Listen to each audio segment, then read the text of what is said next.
Bonjour à toutes et toutes, bienvenue sur ce nouveau webinaire organisé par le CROSS Centre Val de Loire dans le cadre de notre cycle de webinaires CROSS Life. Pour l'organisation de ces webinaires, nous bénéficions du soutien de nos financeurs, notamment l'Agence nationale du sport, le Conseil régional et l'Europe dans le cadre du Fonds social européen. D'un point de vue logistique, vous l'avez remarqué, vos micros et vos caméras sont coupés. Vous pouvez vous exprimer et poser vos questions via le chat. On recensera vos questions pour échanger avec nos intervenantes à la suite de leur présentation. Notre webinaire d'aujourd'hui est consacré au nouveau plan comptable des associations et nos intervenantes sont Alizé Penon, associée expert comptable et commissaire aux comptes au sein du cabinet Orcom, et Sabine Gauthier, responsable de mission comptable également au sein du cabinet Orcom. Je vais maintenant leur donner la parole et nous aurons ensuite un temps d'échange de questions-réponses à l'issue de leur présentation. Mesdames, je vous laisse la parole. Bonjour à tous, on espère que vous voyez notre écran qu'on est en train de partager. Ça arrive, c'est Donc bon. effectivement, c'est bon. Donc effectivement, moi c'est Alizée et à mes côtés j'ai Sabine, à qui je travaille depuis longtemps et notamment on a tout un volet associatif dans notre portefeuille. Et aujourd'hui, on souhaitait vous parler donc du nouveau règlement du plan comptable. On se fera aussi un petit quiz pour voir si on a été clair dans la présentation du règlement. L'idée, c'était aussi de revenir, si vous n'hésitez pas, si vous avez des questions, de les mettre dans le chat afin qu'on puisse revoir et vous donner quelques précisions. Et après, on s'est dit qu'on allait vous donner des impacts concrets pour vous dans les conséquences dans vos pratiques euh, suite à cette réforme. Donc tout d'abord la première partie, sur la partie le nouveau règlement. Donc il faut savoir que c'est une réforme qui a été mise en place pour apporter plus de transparence et de lisibilité des comptes. Au niveau des règlements, aujourd'hui, il existe différents règlements. Le règlement ANC 18, c'est le règlement que vous utilisez tous, ou que vous connaissez tous. Ensuite, en 2022, il y a un nouveau règlement qui est venu donner des nouvelles règles, notamment sur qu'est-ce qu'un résultat exceptionnel. Il nous a supprimé toutes les techniques de transfert de charge. Je reviendrai sur la notion de transfert de charge un peu plus loin. Il a changé certains numéros de compte. Alors, comme dirait Alicia, ils ont juste changé les tiroirs d'une armoire, hein, c'est tout. Il faut juste prendre en compte que certains comptes que vous pouviez utiliser les années passées, vous ne pouvez plus les utiliser aujourd'hui. Et enfin, il est venu moderniser un petit peu la présentation de la plaquette que vous pouvez faire à l'issue lorsque vous avez arrêté les comptes. Aujourd'hui, ce qui nous importe, c'est le règlement de 2025 qui, du coup, demande que ces règles qu'on a pu voir, qui a pu être mis dans le règlement 2022, bah, soient applicables et qui soient applicables dès maintenant, puisqu'on est tous en train d'arrêter les comptes 2025. Donc, il est temps de les mettre en application. L'idée vraiment, c'est d'avoir une transparence et surtout d'harmoniser les règles parce que, par exemple, au niveau international, le compte de résultat exceptionnel n'existait pas. Donc on s'est dit, bah, pourquoi nous, la France, on l'utilise. Donc c'est pour ça qu'on est venu vraiment mettre en place, enfin, en tout cas, les nouvelles règles sont intervenues. Dans tous les cas, ça ne va pas changer la nature de l'activité, hein. C'est vraiment une présentation un petit peu différente des quelques règles à connaître, mais rien vraiment de gros changements. C'est juste, il faut vous dire qu'il faut l'appliquer dès maintenant, que si vous aviez là, dans les comptes 2025, enregistré des éléments dans des comptes exceptionnels, bah, voir est-ce que ça correspond aux nouvelles règles ou pas. Si vous aviez utilisé des transferts de charges, un compte 791, vous dire que ça n'existe plus. Donc, on va voir qu'est-ce que vous pouvez utiliser à la suite. Et ensuite, attention, dans l'annexe, avoir vraiment un certain nombre d'informations, puisque la réforme attend vraiment une transparence financière. Donc, on demande que les lecteurs des plaquettes puissent comprendre facilement l'information. C'est surtout ça aujourd'hui. L'idée, c'est je viens simplifier pour simplifier la lecture des comptes. Donc, ce qu'il faut retenir, c'est aujourd'hui, on arrête les comptes de notre exercice 2025, on l'applique sur les comptes de l'année 2025. Dans la plaquette des comptes, vous allez avoir du coup la colonne 2025 qui doit respecter les règles, on va vous voir après. Et attention, vous allez avoir en face 2024. 2024, vous ne devez pas modifier la présentation des comptes 2024. Attention, les comptes 2024 ont été validés, approuvés par vos différentes instances l'année dernière. Donc, vous allez me dire, ça va être peut-être être un petit peu compliqué à la lecture cette année, puisque vous n'allez pas forcément utiliser les mêmes comptes que les années passées. Bah, pas de souci, dans l'annexe des comptes, vous pouvez faire un petit tableau très simple pour dire voilà les comptes qu'on utilisait en 2024, voilà les comptes que j'utilise maintenant, et avec le montant en face. Ça peut aider à la lecture de cette plaquette qui va être peut-être un peu plus compliquée en termes de comparaison de chiffres entre 2024 et 2025. Mais en tout cas, il ne faut pas modifier les années antérieures. Bon, alors concrètement, qu'est-ce que ça change? Déjà, la définition du résultat exceptionnel. En principe, il n'y a plus de résultat exceptionnel avec cette réforme. Or, il accepte quelques exceptions, mais vraiment des exceptions si c'est quelque chose de majeur et inhabituel, c'est-à-dire tout simplement quelque chose d'assez rare. Si par exemple il vous arrive un sinistre, vous avez un des locaux qui a brûlé, c'est quelque chose qui est majeur et qui est rare, que vous n'avez pas retrouvé chaque année. Enfin, j'espère pour vous. Là, pour le coup, tout ce qui va être lié à cet événement, on va pouvoir le mettre en exceptionnel.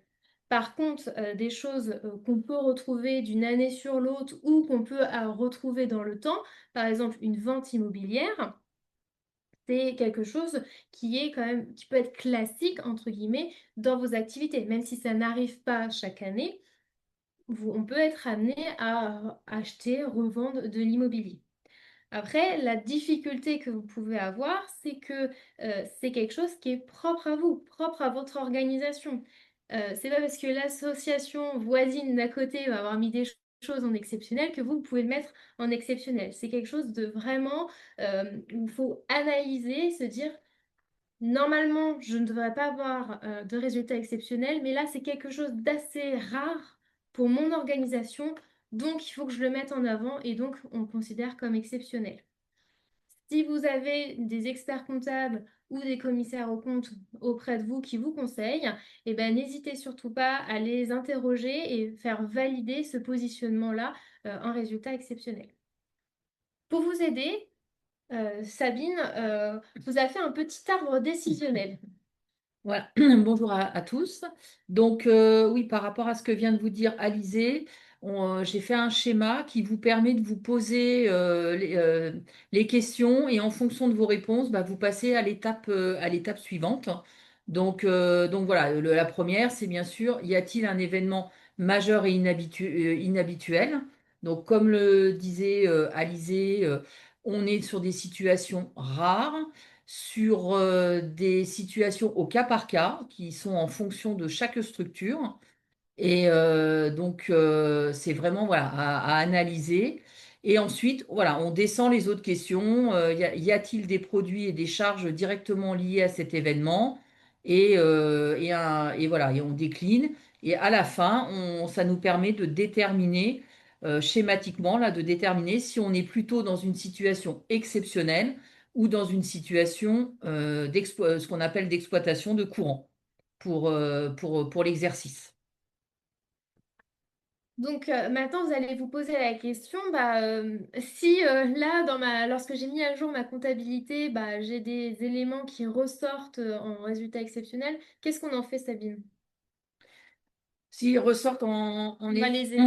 on va les mettre dans différents comptes. Alors, on vous a mis avant l'application du règlement et après. Donc, on a mis différents cas, mais je vais plutôt me focaliser sur deux cas qui sont plus courants dans les associations. Tout d'abord, ce qu'on appelle les produits de cession d'éléments d'actifs. Donc, quand vous vendez un bien qui est dans vos immobilisations, par exemple un véhicule, avant, le prix de vente, vous le mettiez dans un compte qui tombait, donc un 775. Alors, on le voit suivant les personnes, les outils qu'ils utilisent, le compte est peut-être pas forcément connu, mais dans tous les cas, ça tombait dans le résultat exceptionnel. À partir de 2025, ça tombera dans un nouveau compte qui est le 757 et qui, lui, s'appelle toujours pareil, hein, c'est toujours le produit de cession des immobilisations corporelles ou incorporelles. Mais par contre, à la différence, lui, il va tomber dans l'exploitation. Parce que, comme le disait tout à l'heure Alizé, les ventes des immobilisations ou même les mises au rebut des immobilisations, ça fait partie quand même de l'activité normale d'une structure. Donc, c'est pas considéré comme de l'exceptionnel. Donc, voilà pour ce petit focus-là. Et le deuxième focus, que je voulais faire, c'était concernant les subventions d'investissement. Donc, quand vous recevez de financeurs une subvention pour vous aider à financer l'acquisition d'un bien. Voilà, normalement, voilà, vous constatez votre dotation de votre bien suivant son usure, sa durée. Et de l'autre côté, vous constatez un produit qui vient neutraliser ou diminuer l'impact de votre dotation, suivant si c'est à 100% du financement ou partiel. Donc avant ça, ça tombait pareil dans un compte 777 qui était en exceptionnel et maintenant ça tombera en 747. Le libellé ne change pas, ce n'est vraiment que le compte, mais qui change dans le tiroir où ça va tomber, hein, pour reprendre ce que nous a dit Alicia, les tiroirs, ça va tomber dans le tiroir du résultat d'exploitation courant, mais plus dans le tiroir de l'exceptionnel. Donc, si on résume, si vous avez fait des sessions d'immobilisation et vous avez fait appel à des subventions d'investissement et vous avez donc des quotes-parts à reprendre au 31 décembre 2025, attention, vous avez les mêmes principes comptables, ça ne change pas, c'est uniquement les numéros de compte qui doivent être revus.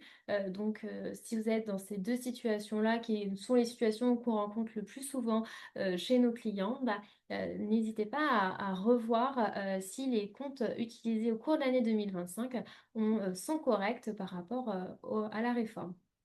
Et c'est vrai que j'ai fait le focus sur le compte produit, enfin les prix de vente, mais évidemment, on a plus haut la deuxième ligne, le compte 675, hein, qui est la valeur comptable des éléments cédés, qui correspond à la valeur du bien qui n'est pas encore amorti lorsqu'on le sort. Et c'est pareil, bah, il suit le même principe que le prix de cession, hein, pour qu'il se retrouve au même endroit, hein. Donc, il passe aussi dans un nouveau compte qui est le 652 et en exploitation. Donc, voilà, ça c'est pour voilà, les éléments les plus utilisés. Si on passe à la suite, j'ai fait un petit focus sur le résultat exceptionnel qui bascule en résultat financier. C'est le même principe que ce que je viens de vous dire précédemment, hein, c'est-à-dire pareil, lorsqu'on fait des sessions, mais cette fois-ci de titres de placement qu'on a à l'actif, eh ben, on utilise des nouveaux comptes qui étaient donc avant 675, 600, c'était de l'exceptionnel. Maintenant, c'est un 667 1 ou 2 suivant ce que c'est. Et donc, il passe en résultat financier. Et pareil pour le prix de cession. Donc, c'est vraiment la même chose que pour les biens immobilisés, sauf que là, c'est vraiment lié à les obligations, les placements. Donc, par contre, oui, non, c'était. Voilà. Donc ça, c'était la première chose. Donc là, il faut regarder ce que vous avez mis en résultat exceptionnel, s'il y a des choses qui ressortent dans les comptes 2025. Autre élément à bien regarder, les transferts de charges. Donc ça, c'est les comptes 791. Aujourd'hui, on rappelle, l'idée, c'est vraiment simplifier la lisibilité de vos comptes. Ce qu'on se rend compte, c'est que ce compte-là, transfert de charge, il y avait plein de choses dedans. Donc, si la personne ne regardait pas en détail, n'avait pas le détail des comptes, ne pouvait pas forcément comprendre facilement à la lecture du compte de résultat qu'on peut avoir dans la plaquette qu'est-ce qu'on retrouvait dedans comme produit. Parce que, pour rappel, le transfert de charge, c'est on a une charge, on a une dépense, on a une charge dans les comptes et on a en face eu un remboursement où on a refacturé cette charge à une tierce personne. Comme ça vient compenser la dépense que j'ai pu avoir. L'idée, c'est de dire, on va venir créer, la réforme apporte de nouvelles règles, de nouveaux comptes de produits pour qu'on puisse pouvoir trouver facilement dans le compte de résultat le produit qui vient compenser une charge. Par exemple, si on regarde la partie refacturation diverses, on sait que des fois, il y a des difficultés pour recruter, donc on se met à disposition entre associations du personnel. Donc ça, on a la charge qui est donc tout ce qui est lié à la masse salariale et ensuite on fait une refacturation suite à une convention avec une autre association de mon personnel. Donc là, ça doit rentrer dans un produit bien, dans une compte bien déterminé qui s'appelle mise à disposition de personnel. Si vous avez par exemple des charges de photocopieur, que vous avez un photocopieur pour plusieurs et que vous devez le refacturer aux autres associations qui sont avec vous dans le même établissement, dans le même lieu, et bien pareil, vous allez utiliser un compte 708 produit des activités annexes. Autre chose que vous pouvez recevoir aussi régulièrement, c'est j'envoie mes collaborateurs en formation. Donc j'ai une charge qui est charge de formation. Et ensuite, je peux avoir un remboursement, par exemple un remboursement d'un OPCO. Et bien là, vous avez notamment une nouvelle ligne qui va apparaître qui s'appelle remboursement de charges de personnel. Comme ça permet de bien mettre dans une seule ligne l'ensemble des remboursements que vous aurez pu avoir grâce à une demande de remboursement. On va avoir également quand les indemnités d'assurance, il vous arrive un sinistre, vous allez avoir une charge qui peut être une charge de réparation, d'entretien. Et en produit, il a été créé un nouveau produit qui s'appelle indemnité d'assurance. Donc vous voyez, on connaissait beaucoup de détails dans la partie charge. Là, la réforme rapporte du détail avec des nouveaux comptes pour que le lecteur puisse retrouver facilement le produit qui peut correspondre à une charge lorsque il y a une compensation de charge, soit par une refacturation, soit par un remboursement. Alors, juste si je peux intervenir, Alizé, sur l'indemnité d'assurance, Oui. faut quand même, vous pouvez avoir le cas, parce tu l'as introduit en début de présentation. Évidemment, si vous êtes dans une indemnité d'assurance dans le cadre d'un incendie, là, on n'utilisera pas ce compte-là, on retournera bien dans l'exceptionnel, hein. Là, on est vraiment sur des indemnités d'assurance qui sont dites classiques dans une vie normale d'une association. Voilà. Donc là, on vous a parlé compte de résultats, transfert de charges qui n'existe plus. Si on résume, il existe des nouveaux comptes, donc vous devez faire attention dans quelle ligne du compte de résultats vous devez enregistrer ces éléments-là en s'appuyant quand même sur le fait qu'on ait donné la grande majorité de cas que vous pouvez vous rencontrer. Maintenant, dans le concret, vous allez sortir également des états financiers. Et ces états financiers, visuellement, vont un petit peu évoluer. Donc là, on vous a mis un focus sur le résultat exceptionnel. Donc si vous voyez bien à l'écran, entre avant et après, on a une nette diminution du nombre de lignes, hein, puisque après cette réforme, on n'a vraiment que deux lignes qui ressortent, produit exceptionnel et charge exceptionnelle. Donc, il y a plus de détails, mais justement, c'est ce que disait tout à l'heure Alizé, il va falloir devoir mettre des justifications dans la plaquette, enfin dans l'annexe des comptes, parce que vous comprenez que quand on voit que ces deux lignes-là, au niveau de la lisibilité pour des tiers externes, ça sera difficile pour eux de se rendre compte ce qu'il y a dedans. Donc c'est pour ça qu'il est demandé que dans l'annexe, il soit noté la nature des opérations, les montants significatifs et de les justifier pour qu'on comprenne pourquoi ces éléments sont bien de l'exceptionnel et non de l'exploitation. Donc, on poursuit, donc là, si on reprend le compte de résultats, comme c'est la première application à partir de cet exercice 2025 et comme on vous l'a dit précédemment, il n'y a pas de retraitement des comptes N-1, mais par contre, il faut qu'on utilise les nouveaux modèles. Donc, si je prends l'exemple de ce que je vous ai montré précédemment, vous, avant, si vous aviez de l'exceptionnel, vous aviez peut-être plusieurs lignes d'alimenter dans vos charges exceptionnelles ou dans produits exceptionnels. Là, vous mettrez juste sur la ligne totale le total de vos charges exceptionnelles et de vos produits exceptionnels, puisque vous n'aurez plus ce détail-là, mais vous les repositionnez, ils tomberont bien dans le résultat exceptionnel, ce qui fait que votre résultat exceptionnel de l'exercice précédent sera le même montant que ce que vous aviez fait valider par vos instances. Et ça, voilà, vous l'aurez pour tous les comptes qui sont modifiés, comme par exemple bah, les transferts de charges qui ressortent sur une ligne spécifique. Là, cette ligne n'apparaîtra plus. Il y avait plusieurs choses sur la même ligne, mais il n'y aura plus le nom transfert de charges qui apparaîtra, bien qu'on aura mis l'exercice précédent, les transferts de charges.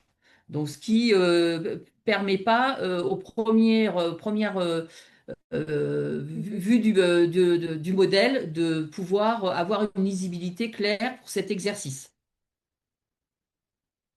Donc là, on vous a mis un modèle de bilan. Donc, je ne vais pas rentrer dans le détail. On vous a mis avant et après et un petit peu les lignes qui modifient. Des lignes, voilà, c'est essentiellement les libellés. Après, le changement, c'est les charges constatées d'avance. Si vous regardez, elles étaient au-dessus du total 2 du côté gauche. Et maintenant, elle remonte sous les autres créances. Donc, c'est vraiment cette ligne-là qui, elle, change de positionnement. Sinon, les autres, on est plutôt sur des libellés qui changent, mais ils restent positionnés quasiment au même endroit. Donc, attention de bien penser à modifier vos états bilan compte de résultats suivant les nouveaux modèles pour correspondre cette nouvelle réforme. La nouvelle réforme, donc du coup aussi, donc on est toujours dans cette obligation de transparence, rappelle qu'il y a donc des tableaux, des informations qui doivent être mis en annexe, toujours dans l'idée de faciliter la lecture de toutes les personnes qui pourraient être en mesure de lire dans votre plaquette. Donc il y a notamment le tableau des immobilisations et des amortissements. L'idée, c'est de faire un tableau assez simple. Quel a été le montant des immobilisations au début de l'exercice? Quelles sont les acquisitions, les cessions ou les sorties, les mises au rebut? Et enfin, qu'est-ce qui me reste comme immobilisation? Un deuxième tableau qui est obligatoire, c'est le tableau des filiales et participations. Bien évidemment, si vous n'en avez pas besoin de le mettre. L'état des échéances et des créances et des dettes, l'idée c'est que à première lecture, on peut se voir l'ensemble des créances et des dettes à un instant T. Donc là, bien dire si c'est à moins d'un an, entre un an et 5 ans, voire plus de 5 ans. Donc je prends l'exemple assez simple, c'est bah, les emprunts.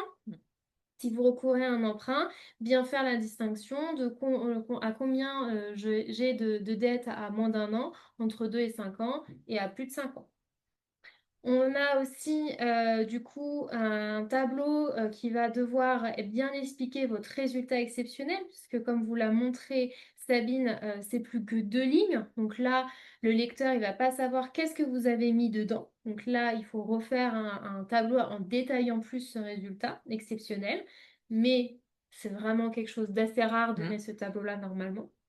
Les tableaux des engagements donnés, reçus, si vous avez des engagements en crédit bail, les effectifs de votre association et enfin les honoraires du commissaire aux comptes. Alors, je sais qu'il y en a certains d'entre vous avaient déjà, je pense, un certain nombre de tableaux, mais sachez que c'est vraiment la réforme rappelle que tous ces tableaux-là doivent être obligatoires maintenant. Il n'est plus facultatif comme avant. On vous a prévu un petit quiz.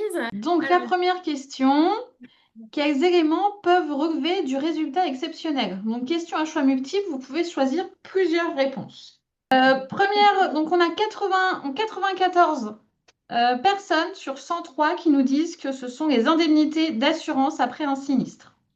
2 personnes pour la vente habituelle de prestations, 46 personnes pour la correction d'erreurs significatives et 11 personnes pour des produits de cession d'immobilisation courante. ok. Quelles sont les Alors, bonnes réponses? les bonnes réponses étaient l'indemnité d'assurance après un sinistre et la correction d'erreurs significatives. On avait bien mis significative, Oui, attention. oui, oui. Et il y avait un petit piège pour les produits de cession d'immobilisation, parce qu'on avait mis le mot courante. Donc, Mm, courante, il y a quelque chose qui n'est pas rare. mm. Donc, effectivement, Vente habituelle aussi, et l'autre. puis vente habituelle, effectivement, quand il y a habituel, courante, Mm. pour nous, c'est quelque chose qui n'est pas rare et du coup qui n'est pas exceptionnel. Et du coup, qu'est-ce que vous entendez par significative? Significatif, c'est quelque chose d'important et qui, en termes de montant, est quelque chose qui va beaucoup impacter le résultat d'exploitation de l'entreprise. Mm. Ça peut être par exemple un changement de De méthode méthode. qui fait que on va avoir une comparabilité qui peut être plus compliquée. Donc là, on peut le mettre en exceptionnel si besoin. C'est noté. Merci. Deuxième question. Mm. Alors, la deuxième question, que deviennent les transferts de charges? Pareil, réponse à choix multiples. Ils sont remplacés par une présentation en diminution des charges, ils sont supprimés, ils deviennent optionnels ou ils sont maintenus pour les associations. 60 participants nous disent qu'ils sont remplacés par une présentation en diminution des charges, 52 qu'ils sont supprimés, 8 qu'ils deviennent optionnels et 15 qu'ils sont maintenus pour les associations. Donc là, il y avait deux réponses. La première, c'est qu'ils sont remplacés par une présentation en diminution des charges. C'est ce que vous disiez tout à l'heure, par exemple, Alizé, si vous avez des remboursements de formation, on venait les mettre dans un compte 649, hein, donc qui n'était plus le compte de transfert de charges. Et bah, par défaut aussi, elles sont supprimées, puisque ça n'existe plus, ce compte-là. Mais il y a rien qui est maintenu pour les associations. Les transferts de charges ne sont pas maintenus pour les associations. C'est tout le monde pareil. Il n'y a plus de transfert de charges. Dans vos comptes de résultats, on ne doit plus voir apparaître de 791, de 796, de 97.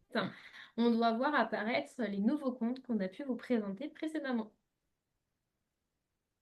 Question suivante. Merci. Troisième question, vous en avez prévu 5. Donc la troisième question, comment traiter les comptes comparatifs N-1? Aucun traitement n'est nécessaire. Ils doivent être retraités pour comparabilité. On peut présenter les anciens schémas sans modification. Et retraitement obligatoire, sauf cas exceptionnel. Alors, au niveau des réponses, 76% des répondants nous disent qu'il n'y a aucun traitement nécessaire. 21% que les comptes doivent être retraités pour comparabilité. 71 qu'on peut présenter les anciens schémas sans modification. Et 8, le retraitement est obligatoire, sauf cas exceptionnel. Eh bien, écoutez, la majorité d'entre vous avait raison. Il y avait deux bonnes réponses qui étaient aucun retraitement n'est nécessaire et on peut présenter les anciens schémas sans modification. On ne touche pas à 2024, la présentation de 2024. On applique les nouvelles règles uniquement sur 2025. Merci. Quatrième question. Quelles étapes pour adapter le plan comptable associatif? Pareil, question à choix multiples. Mettre à jour le logiciel comptable, reclasser les écritures de N-1, attendre 2026 pour appliquer la réforme et former l'équipe comptable et le trésorier. Alors, au niveau des réponses, on a 93 personnes qui nous disent qu'il faut mettre à jour le logiciel comptable, 12 qu'il faut reclasser les écritures de N-1, 14 qu'il faut attendre 2026 pour appliquer la réforme et 97 qu'il faut former l'équipe comptable et le trésorier. Eh ben, écoutez, c'est encore majoritairement des bonnes réponses. Il y avait deux réponses. C'était mettre à jour le logiciel comptable par rapport à ces nouveaux comptes. Et bien sûr, former les équipes comptables et le trésorier, voire les élus, hein, suivant les organisations de chaque structure. Alors, on a une question dans le chat que je vous pose maintenant. La question, c'est dans le cas d'un exercice comptable du 1er septembre 2025 au 31 août 2026, devons-nous appliquer la réforme à partir du 1er septembre? Merci pour votre réponse. Oui, tout à fait. Et il faut appliquer, puisque votre exercice commence en septembre 2025. Donc 2025 égale réforme de 2025. Donc, c'est le premier exercice qui commence sur l'année 2025. C'est C'est ça, ça. oui. Très bien. Dernière question. Quel est l'objet principal du règlement ANC 2023-03? Remplacer intégralement le plan comptable général, introduire de nouvelles normes pour les comptes consolidés, supprimer l'annexe obligatoire ou modifier divers règlements de l'ANC en lien avec le règlement 2022-06 de modernisation des états financiers. 94 répondants. Donc, 8% d'entre eux disent que l'objet principal de ce règlement, c'est de remplacer intégralement le plan comptable général. 54 personnes nous indiquent que c'est pour introduire de nouvelles normes pour les comptes consolidés. 2, que c'est pour supprimer l'annexe obligatoire. Et pour la dernière proposition, 85% ont choisi l'option modifier divers règlements de l'ANC en lien avec le règlement 2022-6 de modernisation des états financiers. Qu'en est-il? Effectivement, c'était la dernière réponse, c'était la bonne réponse. Donc, vous avez majoritairement bien répondu. L'idée, c'est vraiment d'apporter de nouvelles règles de comptabilisation. Mais attention, dans les comptes sociaux, pour ceux qui ont répondu les comptes consolidés, ça ne change pas les comptes consolidés, c'est vraiment les comptes sociaux. Lorsque vous faites la saisie quotidienne, de faire attention, de bien mettre dans les nouveaux comptes. Et on n'a pas remplacé intégralement le plan comptable général, c'est uniquement quelques rajouts de nouveaux comptes ou suppression ou changement de libellé. Donc, je vous invite tous à acheter un nouveau plan comptable si vous n'en avez pas un. Vous avez celui qui date un petit peu. Moi, j'ai toujours celui quand j'ai été étudiante, mais celui-ci, je peux le mettre entre guillemets à la poubelle, parce qu'il n'a plus les nouveaux comptes qui ont été instaurés par cette réforme-là. Merci. Je vous redonne la main, mesdames, pour la suite de votre présentation. Donc maintenant qu'on vous a on va faire un petit test. On a de vos connaissances en vous rappelant, hein, donc attention, résultats exceptionnels, plus de transfert de charges et on donne des nouvelles informations dans notre plaquette. Maintenant, quel est vraiment l'impact au quotidien au-delà de faire très attention lorsqu'on va établir nos comptes 2025? Donc, oui, on vous en parle depuis le début il y a des impacts. Donc, là, on a fait le focus que je vous ai expliqué tout à l'heure. Donc, avant, où on mettait les ventes des biens immobiliers en exceptionnel et que maintenant, ça passe en exploitation.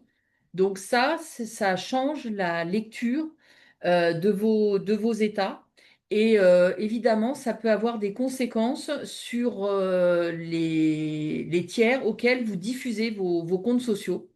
Donc, comme par exemple, si vous, auprès de votre banque, si vous allez négocier un emprunt, eh ben, c'est vrai que ça peut un peu changer la donne parce que si on imagine que vous avez fait sur l'exercice sur lequel vous emmenez vos comptes sociaux auprès de votre banque une vente importante d'un bien de l'actif, ça a pu venir modifier votre résultat d'exploitation, qui est plutôt, qui n'est pas dans un résultat d'exploitation qui est courant.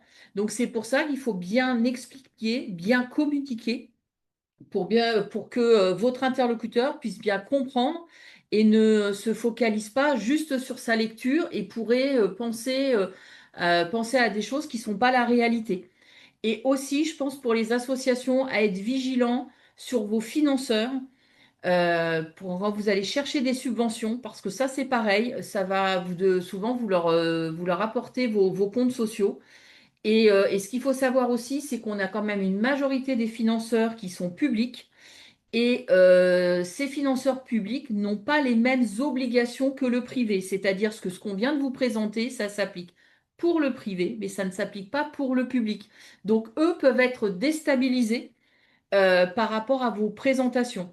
Donc, il faut vraiment des bonnes explications, une importance de la communication pour expliquer et surtout pour ne pas avoir des fois pour des financements qui vous diminuent ou qui vous octroient pas un financement parce que c'est juste un problème de compréhension et de lecture de vos comptes sociaux.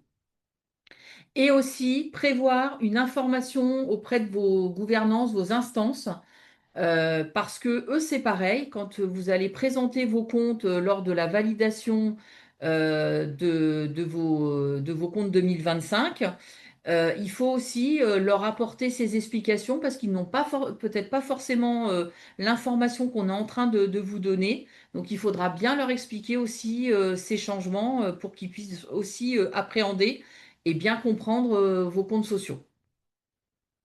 D'où l'importance de bien mettre des informations dans l'annexe. La partie littérale cette année va être très important pour donner un maximum d'informations. Tout à l'heure, je l'ai dit, je vais le redire. Faire un tableau synthétique des comptes utilisés en 2024 et ceux utilisés 2025 et puis avec le montant qu'on peut retrouver dans les comptes 2025. Ce petit tableau synthétique, je pense, peut vraiment faciliter la lecture de tout l'ensemble de vos comptes. Et, ça va vous prendre, allez, 5-10 minutes, voire un quart d'heure de le faire, mais ça va peut-être vous faire gagner du temps, en tout cas dans l'explication des comptes 2025. Autre impact, ça va être de dire qu'aujourd'hui, vous allez peut-être utiliser de nouveaux comptes de produits. Tout à l'heure, on disait, on avait un compte un peu fourre-tout qui était le compte de transfert de charge de 791. Il y avait plein de choses dedans, pas forcément facile à lire. Et là, peut-être en l'éclatant dans de nouveaux comptes, vous allez avoir des comptes de produits qui vont être en haut de votre compte de résultat. Et là, on peut voir clairement peut-être que votre association réalise des prestations qui peuvent être un peu concurrencer le secteur lucratif. Et là, il va falloir être vigilant puisque aujourd'hui, il existe des seuils, des règles fiscales qui disent, OK, je suis une association, j'ai le droit de réaliser des activités accessoires lucratives, mais je ne dois pas dépasser certains seuils. Ce seuil, en plus, il est revu chaque année par la loi de finances. Si vous dépassez ces seuils-là, le risque, c'est que ensuite vous soyez soumis à la fiscalité et donc notamment on parle de prestation de services à la TVA. Mm. Donc aujourd'hui, il va falloir aussi, c'est vrai que dans la tête, on se dit je suis une association, je ne suis pas fiscalisée. Attention de ne pas faire trop un raccourci, des conclusions trop vite. Il faut faire attention à cette nouvelle présentation et se dire est-ce que je ne suis pas en train de passer certains seuils qui est donné par l'administration fiscale et qui, attention, l'administration fiscale revoit ces seuils d'année en année, donc il faut être vigilant à chaque fin de début d'année.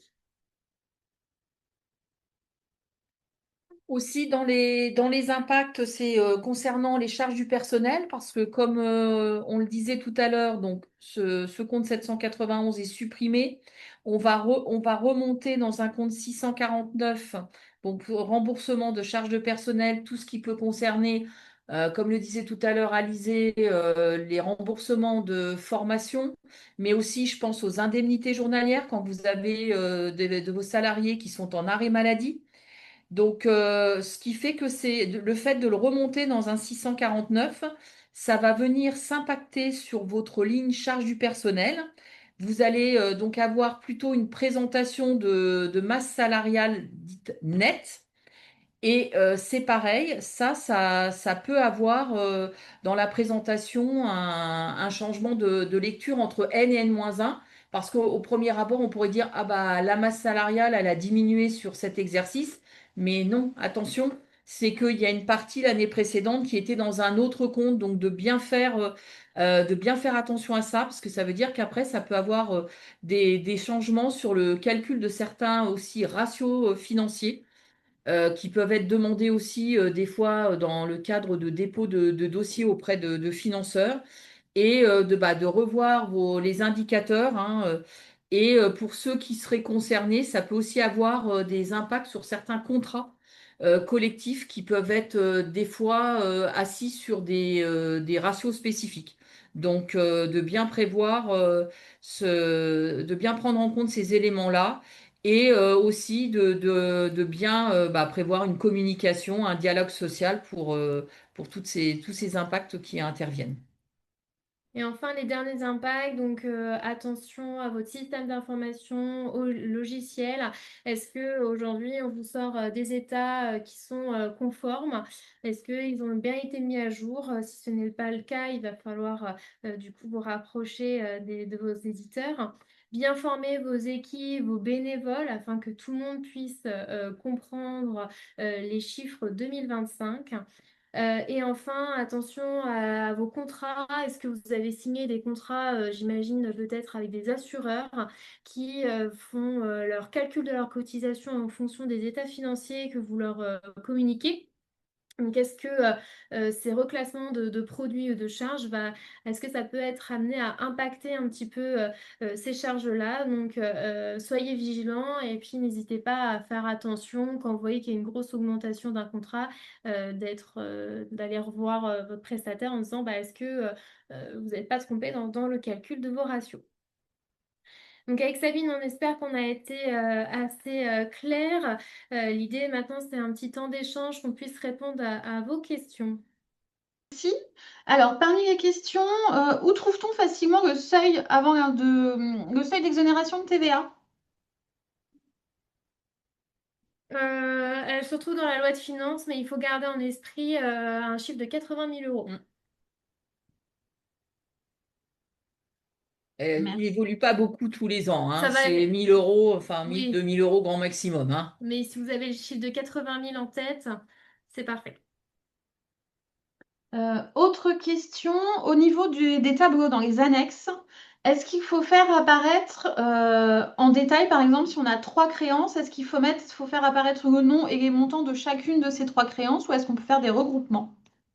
Non, vous faites des regroupements par nature de créance et par nature de dette. Donc, au niveau des dettes, c'est vrai qu'on avait la dette fournisseur, la dette auprès des charges sociales, des organismes sociaux et auprès des banques, ouais, établissements bancaires. Donc, juste par nature.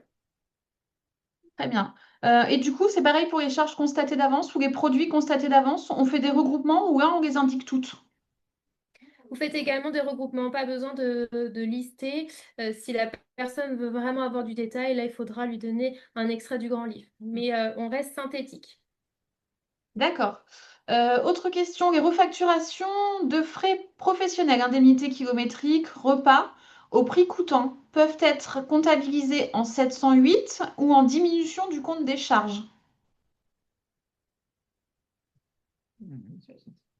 C'est plutôt en 708, d'où le fait qu'on est en train de dire de faire attention si on n'en a pas trop, on ne passe pas certains seuils par l'administration fiscale. Mais l'idée, c'est de mettre mieux en 708 que venir en diminution des charges, puisque ça va venir être un peu complexité la lecture de la charge, puisque tout va être dedans. On est vraiment sur une réforme de transparence et de facilité de la lisibilité. Donc, vraiment, faites des comptes par nature. C'est possible de faire différents comptes 708. Vous faites des 708 1, 2, 3, 4 pour si vous avez différentes refacturations pour que ce soit simple à lire. Concernant les abandons de frais des bénévoles, le numéro de compte a changé avec la réforme du plan comptable. Est-ce que maintenant c'est une déclaration qui est obligatoire ou qui reste souhaitable? Une déclaration, c'est ça la question? La valorisation, la comptabilisation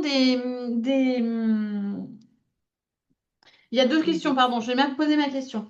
La première question, c'est sur les abandons de frais de bénévoles. On a bien un est-ce que vous nous confirmez qu'on a bien un changement de compte avec la réforme du plan comptable? Oui.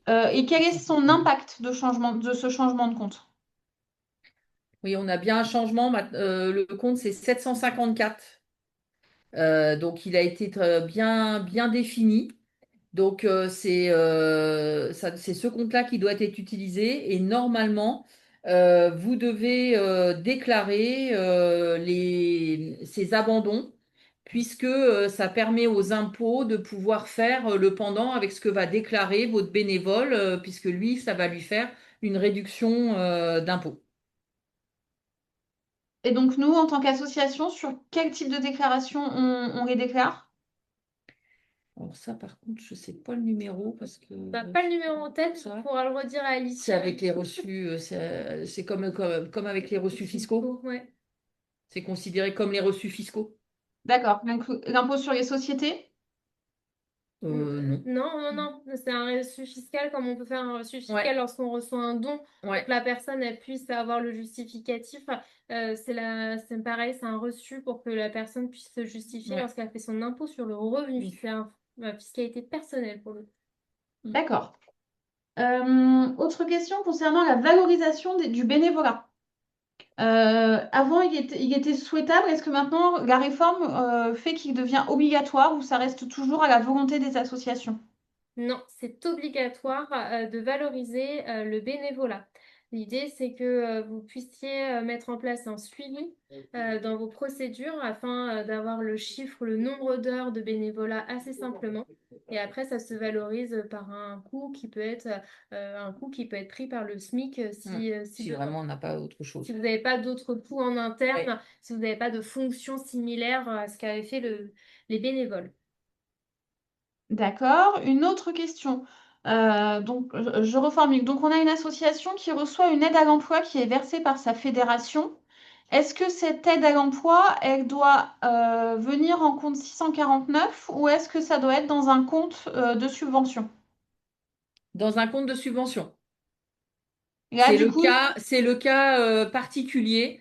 Tout ce qui est considéré comme les aides à l'emploi, les aides à l'embauche ou les aides pour les apprentis, par exemple, si vous avez des apprentis, ça c'est en subvention. C'est considéré comme une subvention que l'État vous verse pour financer partiellement.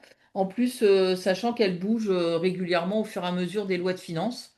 Donc, c'est là, il faut bien que ça soit dans un compte 74.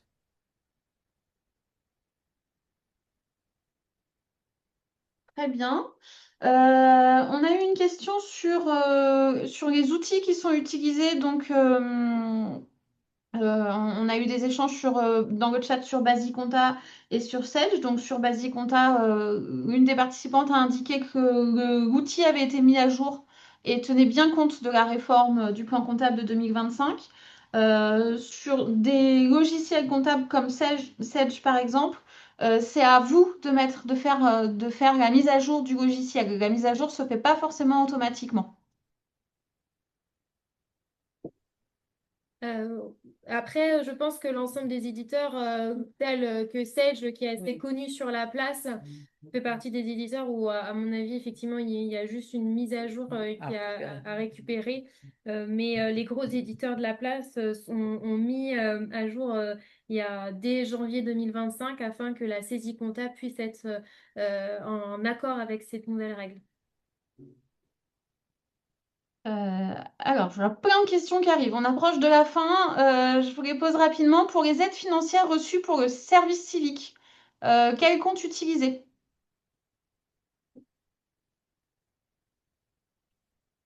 Bonne réponse. Service civique. Ouais. Hmm. Ouais, celui-ci, il est pas en... Bon, il n'y a pas de règle particulière Non, qui est donnée là. Là, ça va être du cas par cas. C'est du cas par parce que cas. normalement, vous payez quand même votre service civique. Donc après, est-ce que vous voulez que ça... Vous pouvez le mettre au même endroit que vous allez mettre votre charge de votre service civique. Bon, sachant qu'en plus, les services civiques sont sur des durées assez courtes, normalement. Donc, non, là, il n'y a pas de... Autant que sur tout ce qui est aide au poste et tout ça, là, ça a bien été défini. Là, sur ça, ça moins... Parce que c'est vrai que le service civique reste une particularité, hein. Ce sont des gens qui sont là quand même temporairement. Mm. Bon, vous allez me dire les apprentis aussi, mais les apprentis, il y a quand même vraiment un contrat. Ils sont vraiment régis par le code du travail, alors que les services civiques, c'est un petit peu différent. Il y a pas mal quelques réactions sur la valorisation du bénévolat où on voit dans le chat que certains conseils d'administration ont voté la non-obligation de valorisation du bénévolat. Qu'en est-il du coup? Est-ce que c'est une décision qui est une décision du conseil d'administration qui est valable ou qui du coup n'est plus valable? Qu'en est-il? Qui n'est pas valable, ce qui est contraire à la réglementation qui est applicable. Donc même si c'est à valider la non-valorisation, il faut quand même le valoriser. Oui. Oui. Ouais, ouais, la réglementation, ça fait vraiment partie des points que la réglementation a voulu mettre en avant et que ça soit positionné. C'est vraiment pour aussi, toujours pour un souci de lisibilité, de montrer que les associations, les bénévoles, si ils n'étaient pas bénévoles, ça aurait quand même un coût pour les Mm. associations. Et un coût qui est pas moindre. Et donc, du coup, si les bénévoles ne veulent pas être comptabilisés, comment faire pour l'association? Quel argument mettre en avant?